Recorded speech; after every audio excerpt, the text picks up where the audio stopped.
Good morning, everybody. Welcome to Rhyme of the Times for the week ending 1st of February 2025.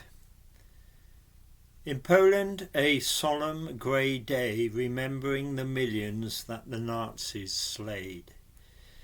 Trump's lack of delay in what he has to say about a midair crash in the USA causes dismay.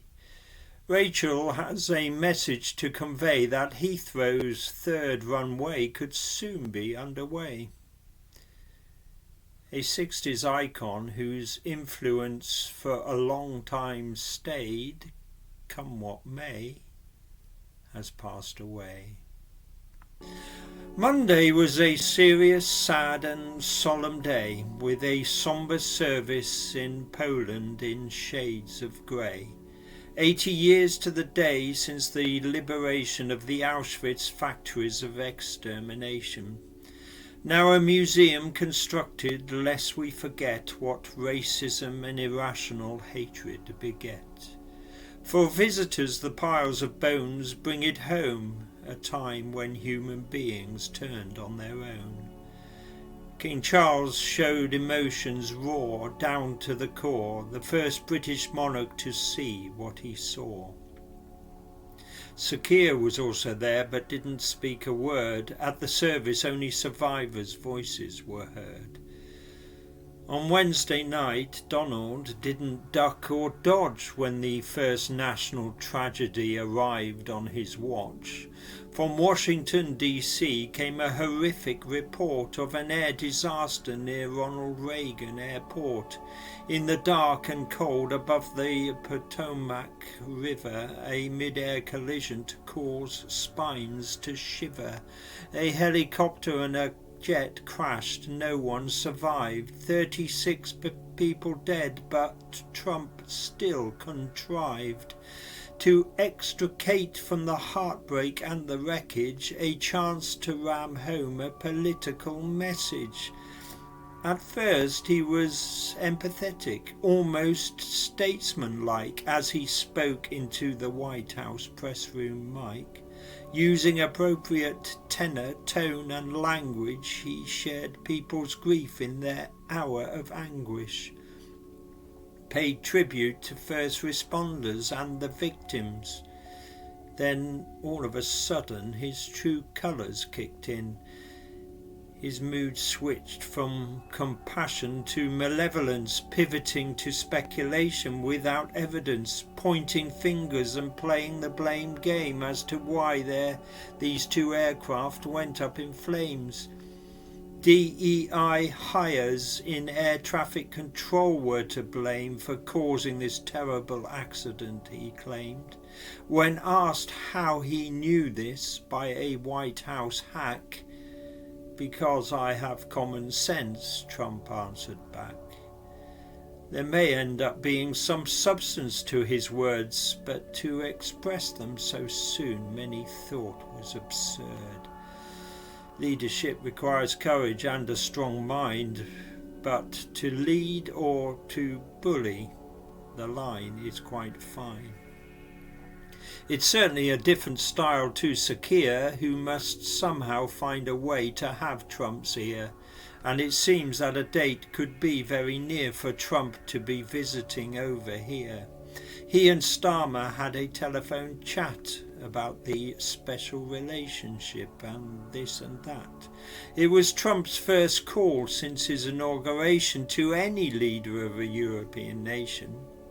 From what we can tell, everything was swell and they actually seemed to get on quite well. Sir Keir, though, from what commentators could tell, went out of his way not to tread on eggshells. The last thing he needed was to rock the boat and have touchy Trump jumping down his throat. He doesn't want problems abroad to contemplate with a pile of domestics already on his plate.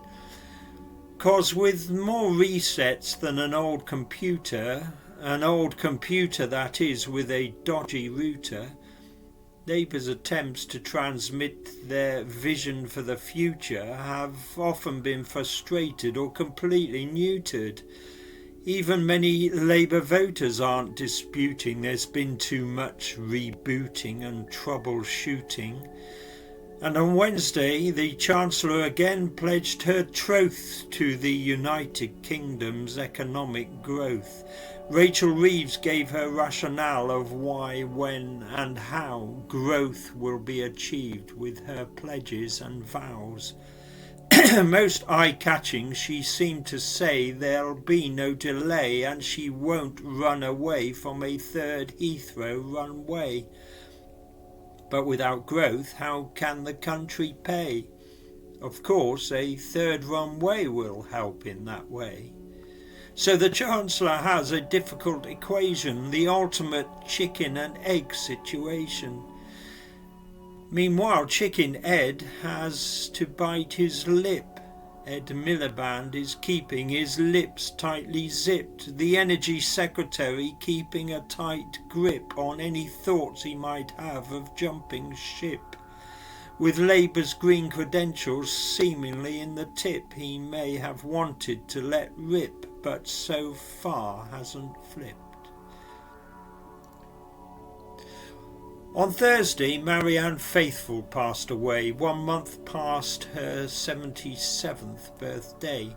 Nearly 8 decades is an impressive stretch for someone who frequently lived on the edge.